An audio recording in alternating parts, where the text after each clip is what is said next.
Sejam muito bem-vindos a mais uma imersão profunda. Hoje a gente tem uma missão bem específica por aqui. E das grandes. Com certeza. Nós vamos pegar a cena de Natal mais famosa do mundo. Sabe aquela imagem impecável de cartão de boas-festas que todo mundo conhece? Aquela bem simétrica, né? Com a manjedoura bem no centro. Essa mesma. A nossa missão hoje é desconstruir isso completamente. E a gente vai fazer isso usando as palavras originais do grego antigo. Nós vamos mergulhar no texto clássico da visita dos magos. Que está lá no Evangelho de Mateus. Exato, Mateus capítulo 2, versículos de 9 a 12. E para isso, a nossa base de hoje é um estudo exegético e etimológico muito profundo do irmão Marcelo Oliveira. É um material focado no que ele chama de visão triofanista. Um conceito fascinante, por sinal. Demais, porque o objetivo aqui, para quem está ouvindo a gente, não é só revisar uma historinha que toca no rádio todo final de ano. A gente quer entender uma manifestação teológica que é densa, muito densa, e que a tradição popular acabou, meio que diluindo com o passar dos séculos, né? Olha, o que a tradição faz, na grande maioria das vezes, é higienizar a história. Nós, como humanidade, a gente gosta muito de narrativas com fronteiras bem desenhadas, sabe? Sim, coisas fáceis de digerir. Exatamente. É muito reconfortante olhar para um presépio. A manjedoura rústica está lá no centro exato. Aquela iluminação serena. Os pastores de um lado, os reis magos chegando do outro. Todo mundo perfeitamente alinhado na mesma noite. Todo mundo ali. Mas quando a gente volta para a fonte primária, para o texto em grego koiné, esse cenário milimetricamente arrumado simplesmente não se sustenta. O texto documental revela uma realidade muito mais complexa, mais perigosa e, teologicamente falando, monumental. Certo. Vamos desvendar isso. Porque a primeira grande surpresa linguística do texto de Mateus altera completamente as coordenadas de espaço e tempo. Aquela imagem mental clássica do presépio muda de figura. Muda totalmente. Quando a gente olha para o cenário físico real que está relatado lá no versículo 11, a ideia de uma manjedoura e de animais ao redor desaparece, não é? Desaparece por completo. O autor usa o particípio eiseutontes e logo em seguida ele coloca a expressão eisten oikian. E o que isso significa na prática? A tradução literal e irrefutável nesse caso é entrando na casa. A palavra oikien descreve uma residência estabelecida, uma moradia de verdade com 4 paredes, teto, portas. Não é um puxadinho para animais. De jeito nenhum. Se o autor quisesse comunicar a ideia de uma manjedoura ou de um estábulo improvisado, o idioma grego oferecia a palavra fatne. Fatne. Isso. Que é exatamente o termo que Lucas usa no evangelho dele para descrever a noite específica do nascimento. O fato de Mateus usar oikien mostra que as condições já eram outras. Mas então surge uma dúvida. Historicamente falando, por que a tradição fundiu esses dois cenários de uma forma tão permanente? É uma boa pergunta. Porque, a gente coloca os magos dentro do estábulo de Lucas o tempo todo, sendo que o texto de Mateus diz claramente que eles entraram em uma casa. Por que a gente faz isso? Trata-se de um fenômeno de condensação narrativa. Com o passar dos séculos, especialmente ali a partir da Idade Média, começaram a criar encenações litúrgicas, aquelas representações artísticas do nascimento. Ah, para ficar mais didático. Exato. A igreja e os artistas precisavam colocar todos os personagens no mesmo palco. Isso facilitava muito a compreensão do público. Faz sentido. Visualmente fica incrível. Fica uma imagem muito poderosa. Fundir a manjedoura de Lucas com a adoração dos magos de Mateus funciona muito bem na arte. Mas o custo dessa fusão é alto. A gente perde a cronologia real da coisa. Porque o texto mostra que o tempo passou. Isso. O texto de Mateus introduz outro termo fundamental logo depois de Ukian. Quando os magos entram na casa, eles não veem um recém-nascido. O texto diz que eles viram o paidion. Paidion. E paidion é o diminutivo para criança ou menino, certo? Exatamente. Pelo que eu entendo, é um termo bem afetuoso. mas que, linguisticamente, denota alguém que já passou daquela fase neonatal. É um bebê de meses ou até mesmo uma criança que já está lá perto dos seus 2 anos de idade. Uhum. Uma criança que já está engatinhando ou talvez até andando. A definição etimológica é precisamente essa. A palavra grega por um recém-nascido, aquele bebezinho envolto em faixas, seria brefos. Brefos. Tá. Ao usar paidion, o texto prova de forma documental que a visita ocorreu um bom tempo depois do nascimento. A família de Jesus não estava mais vivendo aquela emergência de não ter lugar na hospedaria. Eles já estavam tranquilos. Estavam assentados, residindo de fato em Belém. A poeira, o pânico e o caos da noite do parto já tinham ficado no passado. Nossa, isso muda tudo. Muda a imagem inteira na nossa cabeça. Totalmente. A gente pode pensar numa analogia moderna para ilustrar esse choque na linha do tempo. Imagina que um grupo de pessoas super influentes decide viajar. Eles vêm de outro continente só para visitar um recém-nascido na maternidade. Certo. Eles organizam toda a viagem, compram passagens e finalmente chegam no hospital com presentes caríssimos na mão. Cheios de expectativa. Isso. Só que aí, a recepcionista do hospital olha para eles e avisa: olha, essa família já teve alta médica faz mais de 1 ano. Pois é. Eles já alugaram uma casa lá num bairro distante. E, inclusive, a criança já está correndo pela sala e quebrando vasos pela casa. É uma ótima analogia. A percepção da jornada altera completamente o sentido do evento, né? Exato. O que é fascinante aqui é ilustrar a ideia de que a providência divina trabalha com uma temporalidade muito particular. E muitas vezes é uma temporalidade frustrante para os padrões humanos. Como assim? Pensa no tempo que essa jornada exigiu. O texto menciona o sinal divino, a Aster, a estrela. A famosa estrela de Belém. Isso. E esses buscadores vieram do Anatolé, o Oriente. Literalmente a região onde o sol nasce. A estrela estava éperché, é o tempo imperfeito no grego, indicando uma ação contínua de ir à frente. Então não foi uma viagem rápida. De jeito nenhum. Uma jornada através de desertos, montanhas e rotas comerciais perigosas não levava dias, levava meses. Eles enfrentaram exaustão física, tempestades de areia, falta de água e, muito possivelmente, crises terríveis de dúvida. Nossa, uma resiliência impressionante da parte deles. Sem dúvida. Imagina continuar olhando para cima, seguindo uma anomalia astronômica, enquanto as pessoas ao redor possivelmente questionavam a sanidade deles. Devem ter sido chamados de loucos várias vezes. A da cheia de atrito nos leva diretamente para o estado psicológico deles.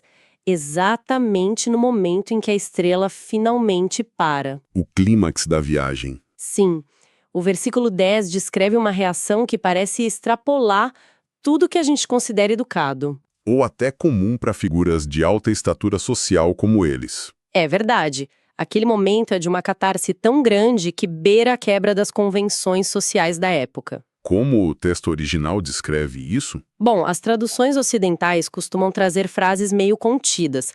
Algo como, eles se alegraram muito. Soa bem formal. Soa, dá a impressão de um alívio polido, sabe? Um brinde discreto por terem chegado ao fim da rota.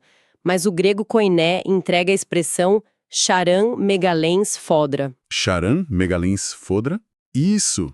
A raiz primária é echaresen, que vem do verbo alegrar-se. Mas o autor entilha vários intensificadores. A tradução literal seria algo como alegraram-se com grande alegria muito intensa. Caramba! É quase uma redundância poética proposital, certo? Exatamente. É como se o autor não encontrasse uma palavra única no vocabulário inteiro para dar conta do que aconteceu ali. A gramática grega usa essa repetição justamente para demarcar o extremo absoluto de uma emoção. É aquela descarga de adrenalina, o choro incontrolável de indivíduos que apostaram fortunas. Eles deixaram posições de prestígio e colocaram a própria credibilidade intelectual em risco. Tudo por causa de um sinal cósmico. Tudo por causa de um sinal. Aquele momento representa o ápice emocional de quem finalmente constata que a aposta de uma vida inteira não foi em vão. Só que essa emoção não fica restrita a um sentimento interno.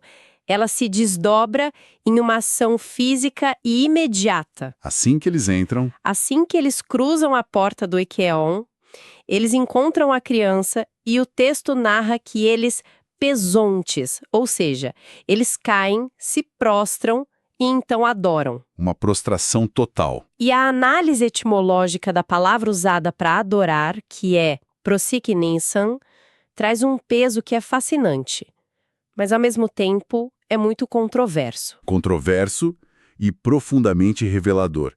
Prosekneição é o auristo de proskneo. Para entender o peso dessa palavra, a gente precisa voltar às raízes formativas dela. Vamos lá. Originalmente, lá no mundo antigo, prosekneição descrevia a atitude física de prostração da mesma forma que um cão se abaixa até o chão para lamber a mão do seu dono. Espera um pouco. A gente precisa parar aqui. É chocante, eu sei. Um cachorro lambendo a mão do dono? Literalmente isso. Considerando o perfil desses visitantes, isso não soa até um pouco ofensivo? Nós estamos falando de magos, homens super associados à erudição, às cortes reais da Pérsia ou da Babilônia. Eles possivelmente serviam como conselheiros de grandes impérios. Eram a elite intelectual e política. Então, por que o autor bíblico, tentando descrever a majestade absurda do evento, escolheria uma palavra com uma origem imagética tão submissa, quase animalesca, em vez de usar um termo diplomático de honra e reverência entre nobres? Porque a escolha dessa palavra é intencional. Ela serve justamente para destruir a ideia de que aquilo era uma reunião diplomática. Ah, entendi. Se o autor usasse um termo de reverência civil, ele estaria nivelando o encontro, como se fossem iguais. Mas proseknesan expõe a ruptura. O que choca é exatamente o contraste que você apontou. O contraste entre poder deles e atitude. Isso, das mentes mais brilhantes e influentes da época, homens cobertos de seda e ouro. E eles não hesitam em adotar a postura mais baixa possível em um chão de terra batida na província da Judéia. É uma imagem muito forte. Eles entenderam que não estavam diante de um príncipe estrangeiro que merecia respeito político. O grau de anuação física demonstra uma iluminação espiritual muito aguda. Eles reconheceram o divino encarnado na figura daquele Paidion. Daquela criança. Sim, quando o ápice do intelecto humano esbarra na verdade absoluta de Deus, a postura não é de aperto de mãos, é de rendição absoluta e incondicional. O esvaziamento total do ego diante de uma autoridade percebida como suprema. É a subordinação voluntária do conhecimento intelectual à revelação divina. Perfeito. E eles fazem questão de provar isso materialmente logo em seguida. Depois dessa prostração no chão, quebra-se o silêncio, eles abrem seus baús, os seus tesouros, Seus tesouros. e começam a apresentar as Dora, os presentes: ouro, incenso e mirra. Aqui é que a coisa fica realmente interessante. É nesse ponto que a visão triunfanista, que foi analisada pelo irmão Marcelo Oliveira, ganha toda a sua força teológica, não é? Ganha sim. Porque, convenhamos, esses não são apenas os presentes mais caros do shopping da antiguidade. De maneira alguma. Não eram presentes aleatórios. A visão triunfanista demonstra que esses elementos carregam uma linguagem simbólica profética fortíssima. Como funcionava isso na época? Na antiguidade do Oriente Médio, você não entregava um presente a um soberano sem que ele contivesse uma mensagem codificada. Esses 3 presentes constituem um mapa teológico perfeito da identidade e da missão do Cristo. Então, o que tudo isso significa? Vamos separar isso para entender o impacto individual de cada um. Vamos lá. Começando pelo ouro, o Chryson. Bom, o ouro atesta inquestionavelmente a realeza. É o metal dos reis, é o símbolo da autoridade que não corrompe, que é soberana.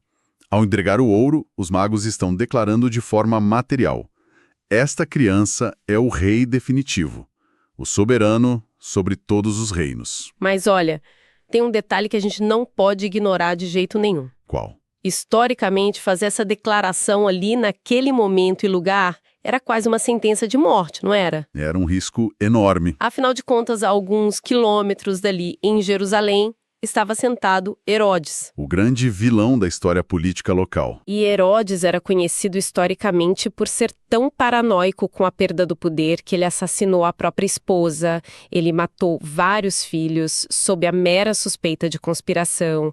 Declarar uma criança interiorana como o verdadeiro rei entregando um baú de ouro não seria um ato de traição geopolítica gravíssima? Com toda certeza, a análise histórica fortalece muito essa visão do perigo. A chegada dos magos causou um alvoroço gigantesco em Jerusalém justamente por isso. Eles não passaram despercebidos. Nem um pouco. Eles não eram um trio de viajantes solitários em camelos silenciosos. Isso é imagem de cartão. Eles eram uma comitiva imensa, possivelmente acompanhada de uma pesada escolta armada vindos do império rival dos partos. Nossa, uma verdadeira operação militar e diplomática. Herodes, que era o basileus local, ele percebeu logo de cara o que estava acontecendo. Aqueles homens tinham poder para legitimar reis no Oriente, e eles estavam ali para coroar um bebê no quintal dele. O ouro não era apenas uma riqueza, era uma afronta direta ao trono humano de Herodes. O que nos leva ao segundo presente. Um presente que eleva essa tensão política para um patamar estritamente divino. O incenso. O Líbano. Isso. O incenso puro era utilizado de forma muito específica e restrita no mundo antigo. Era voltado primariamente para as divindades, para o culto sacerdotal dentro dos templos. Não era um perfume qualquer de ambiente. Não. A fumaça do incenso que sobe aos céus representa a oração e a adoração ao Criador. Ao apresentarem o incenso, eles não estão mais apenas declarando uma monarquia humana, por mais alta que ela fosse. Eles estão atestando a divindade. A declaração silenciosa ali é muito clara. Esta não é apenas uma autoridade terrena. É o próprio Deus digno de ser cultuado. É de arrepiar. E então a gente é atingido pelo terceiro elemento. A mirra, a esmirna. E aqui a narrativa assume um tom que é surpreendentemente sombrio, especialmente para o cenário de uma casa com uma criança pequena brincando. A mirra quebra qualquer expectativa festiva comum. Totalmente. É uma resina aromática que, sim, tinha lá suas propriedades de alívio da dor, mas o seu uso principal e o mais simbólico na tradição daquela região era o embalsamamento dos corpos para o sepultamento. Para atrasar a decomposição, né? Exato. Ela retarda a putrefação da carne. Introduzir a mirra na presença de um menino, um paidion, é introduzir a sombra inegável do sofrimento e da morte naquele ambiente. Para quem está acompanhando a gente conseguir mensurar o choque desse conjunto de presentes, vamos imaginar uma situação atual. Imagina que a gente foi convidado para uma festa de aniversário de 1 ou 2 anos de uma criança. Um cenário super comum. A gente chega na casa dessa família comum, aí a gente abre os nossos embrulhos, cuidadosamente decoradas e tira 3 itens de dentro. Da primeira caixa, a gente tira uma coroa cravejada que só chefes de Estado utilizariam. A mãe já ficaria meio assustada. Sem dúvida. Da segunda, a gente tira roupas sacerdotais e os instrumentos de um culto sagrado. Ainda mais bizarro. E da terceira caixa, a gente tira um conjunto de produtos químicos utilizados em necrotérios para preparar cadáveres. Nossa. O conjunto é inegavelmente valioso e raro, mas ele tem uma carga profética absurdamente pesada. É até assustador se colocar isso no colo de uma mãe. A sua analogia capta perfeitamente a tensão daquela cena. Se conectarmos isso ao panorama geral, a visão triunfanista aponta que a mirra completa a revelação. O Rei Divino também é o Salvador que vai sofrer e morrer pela humanidade. É a história inteira ali no chão da sala. O mais espantoso é notar o grau de maturidade espiritual daqueles visitantes estrangeiros, muito antes de qualquer apóstolo ser chamado. Muito antes do próprio Pedro tentar impedir Jesus de ir para a cruz porque não entendia a necessidade da morte. Esses homens, vindos lá do paganismo, conseguiram enxergar a obra redentora inteira. Eles entenderam tudo antes de todo mundo. Tudo. O Messias coroado, cultuado e sacrificado. Tudo materializado naqueles presentes sobre o chão daquela alquinha. E depois de vivenciar um encontro com esse nível absurdo de densidade, Depois de despejar riquezas, de se prostrar no pó e de entregar símbolos que delineavam o futuro da humanidade inteira, É muita intensidade para um dia só. torna-se impossível imaginar que eles simplesmente guardariam as caixas vazias, que eles subiriam nos camelos e voltariam a Jerusalém para tomar um café com Herodes, para entregar um relatório burocrático sobre onde a criança estava morando. O texto exige uma ruptura depois disso. Uma ruptura drástica. E ela acontece de forma espetacular lá no versículo 12. Uma ruptura que foi provocada por intervenção direta. O texto grego introduz aqui o particípio krematistentes. Krematistentes. Isso. Essa palavra não descreve um palpite. Não é uma intuição vaga, um sexto sentido de que Herodes era perigoso. É algo mais oficial. Trata-se de receber um aviso divino e oficial, uma instrução celestial inegável que ocorreu catonar, ou seja, através de um sonho. Eles são avisados a não retornarem para as garras de Herodes. Tem um contraste que eu acho brilhante aqui. O contraste entre o poder humano e a soberania divina. Voltando a Herodes, que é o genitivo basileus no texto, a gente tem um homem que tem à sua disposição toda a máquina militar do Império Romano na região. Todo o aparato de força. Exato. Ele usa intimidação, ele usa espiões, força física, ele tem aquela paranoia típica de tiranos para tentar controlar a situação e eliminar a ameaça. E como o Criador responde a essa mobilização de terror do rei local? Com absoluto silêncio. Silêncio. Sem exércitos. Sem tempestades de fogo descendo do céu. Sem enviar legiões de anjos para sitiar o palácio de Jerusalém e assustar todo mundo. Deus simplesmente neutraliza a maldade centralizada de um império utilizando a sutileza inexplicável de um sonho. Um simples sonho. Um sonho entregue durante a noite, na mente de corações que estavam abertos à revelação. A providência divina, conforme o estudo do irmão Marcelo enfatiza muito bem, muitas vezes atua nas frequências mais silenciosas. Frequências que são inalcançáveis pelo radar do poder humano. E a resposta dos magos a esse aviso altera não só o trajeto geográfico da volta deles, mas fornece a conclusão exegética de toda a nossa narrativa de hoje. É o fecho de ouro. O texto diz que eles partem, apexoreçam, para a terra deles, a sua Chorã. Mas a parte crucial é a rota que eles escolhem. O texto marca o caminho com o genitivo ales rodou. Eles vão por um outro caminho. Isso levanta uma questão importante sobre a jornada espiritual. Em um primeiro nível de leitura, claro, é uma tática de sobrevivência pura e simples. É uma fuga furtiva para não entregar as coordenadas da casa para Herodes. Para proteger o pai Dion. Isso. Mas, em um nível de interpretação teológica profunda, o alesodô representa a consequência final da adoração autêntica. Como assim? O princípio é imutável. Quem encontra a verdade suprema, quem se prostra diante da revelação do Cristo, não consegue retornar pela mesma estrada que o trouxe até ali. O contato com o divino transforma a trajetória de vida de forma irrevogável. O encontro exige uma reconfiguração completa de rota. Exatamente. Se a gente tentar sintetizar a vastidão de tudo que foi escavado dessas poucas linhas de Mateus hoje, a gente percebe algo lindo.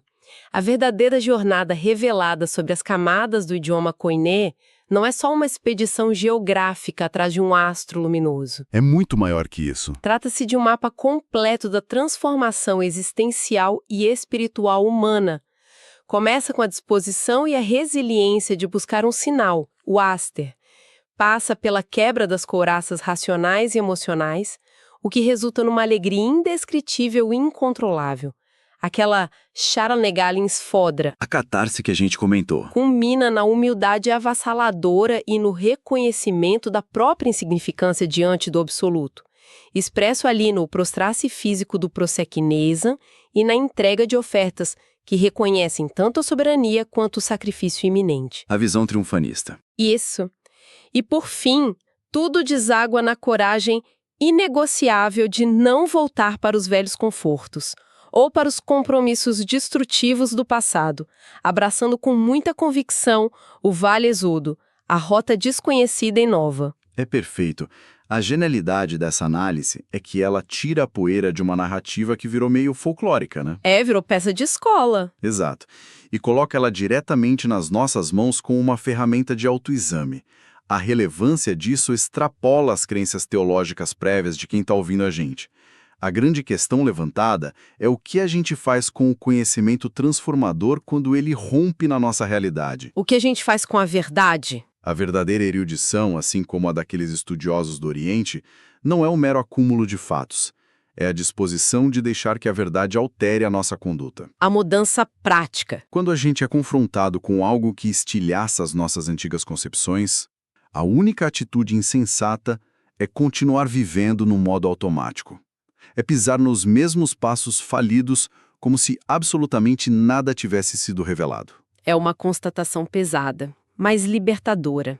E com isso, aquele antigo presépio higienizado, aquele de bordas suaves e personagens estáticos que a gente mencionou no início, ele desmorona de forma bela e muito necessária. Precisava desmoronar. O texto forçou a gente a olhar para o perigo, a olhar para o longo tempo de espera daquela família assentada na Alquia, para as lágrimas viscerais de alegria daqueles viajantes e para uma submissão tão profunda que desafia a nossa arrogância moderna, né? Desafia demais o nosso ego.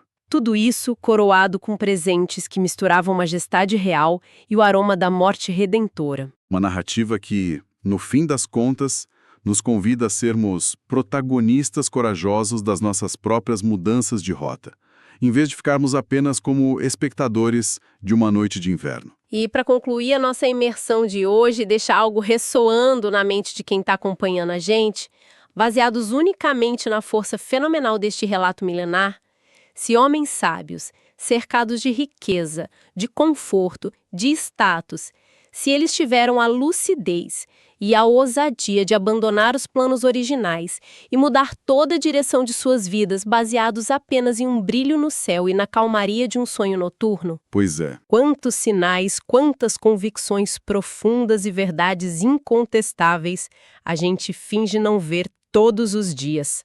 Quantas vezes a gente se recusa a adotar um outro caminho, mesmo tendo certeza de que é a direção correta, e isso apenas porque o orgulho ou o medo nos amarram àquela mesma estrada cômoda e destrutiva de sempre. Fica aí a reflexão. Muito obrigada pela companhia fenomenal nesta investigação de hoje. Eu que agradeço, foi incrível. Até a próxima imersão, pessoal!